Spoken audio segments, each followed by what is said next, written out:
Ayan. PNP pinakakalma ang political supporters ngayong may Congress Special Session. Detalye sa report ng 52, Edniel Parosa. Edniel.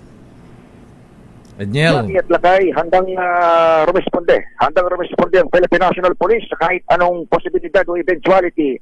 Lalo na dito sa Senado, ay binuksan na nga ang special session ng Kongreso matay sa proklamasyon ni Pangulong Bongbong Marcos. Pero apela ni PNP Chief Police General Jose Melencio Nartates Jr., kumalma naman sana ang mga political supporters na nagbabalak magsagawa ng aktibidad gaya na lamang ng rally sa paligid itong mataas na kapulungan. Sabi ni Nartates, hindi bababa sa 300 police and CRPO ang regular ng naktao sa paligid ng mataas na kapulungan.